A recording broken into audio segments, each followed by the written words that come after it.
What up, YouTube? It's Misery Hates Company, and today I want to show you guys how to beat the Sinister 6 invasion because while it's been out for a little bit, I'm still seeing a lot of people die when I jump into this in pugs, and I don't want to. It's a very, very easy invasion to do. In fact, it's one of my favorites, which is why I'm going to really enjoy telling you guys about it.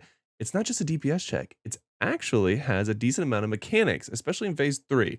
So if you are having a hard time in the Sinister 6 invasion, make sure you watch this video, even if you're not.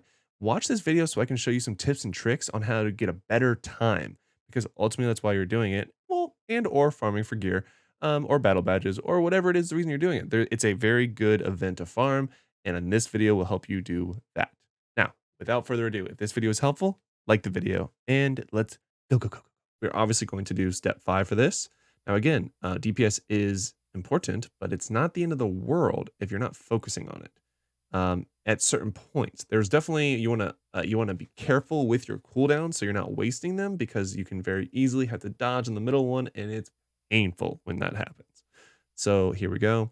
I'm actually going to auto the very beginning on the first 2 phases. The reason being is that it's actually easier, especially phase 2. Phase 1 is just you straight up jump in, kill these 4 bosses and the 4 of the Sinister 6, and you're just gonna blow them up.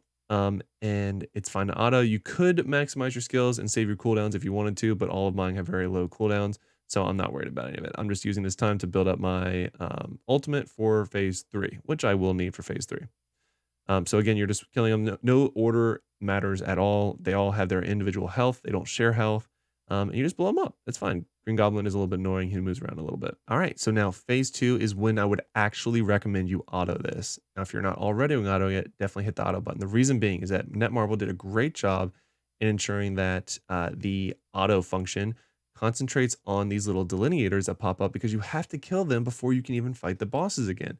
And there's what, 5, I believe, all around, maybe 6 even. It's just it's in the full circle, so you definitely want to kill those because you can't do any damage to the bosses until then. It looks like some of my teammates didn't know that because it looks like I literally had to kill all of them, Bruh. which is unfortunate. They should watch this video. But again, so once the shields drop, then you can go back to fighting the bosses. This did net me a full ultimate gauge, which is great. But DPS definitely seems a little low from those last 2 characters slash heroes. So that'll be interesting on phase 3. So again, phase 2 is just straightforward. Kill the delineators, then kill the bosses. Now this is phase 3, and you definitely want to make sure you're not autoing this. Reason being is that it's all about status effects, and you have to watch your character, and there's a lot of different colors and a lot of different things happening. And if you're not paying attention, you could take a lot of unnecessary damage.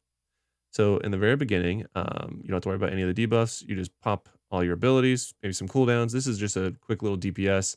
At least that's what I take it. And then you get that ability. You want to dodge away and then jump back in and going back to DPS. Make sure you're not standing in the bad, which is a generally good rule of thumb. You don't necessarily have to kill those guys off to the side. I did just take that to the face, which is Bruh. great. I guess I'm going to go ahead and pop my ultimate a little early. Do as I say, not as I do. My feet rotated into it, which is just painful, but it's okay. So again, now is the part that everyone messes up. So it looks like I have the purple above me, so I'm staying in purple.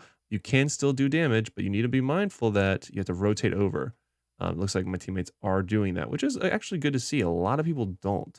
So again, you want to match the color that's above your head with the color on the ground that is showing you what effect you will have a resistance to. So right now, it looks like I have green. You can use your little dodge ability to make sure you're in the right spot. And I took little to no damage. I'm going to go ahead and jump over here. That was actually a little close. And another one. And this is how you dodge a lot of abilities. Oh, dodge. See, that's actually what happens when you take one. It took about 80% of my health down, which is crazy. And then you're just going to blow them up in that last phase, dodge the bad, and that's it. So all in all, that shows you exactly why. So if I were to get hit by 2 of those, that would be immediate death. It took 80% of my health away. Now, sure, you might be lucky and be able to pop a health pot, but you might not be able to get to that.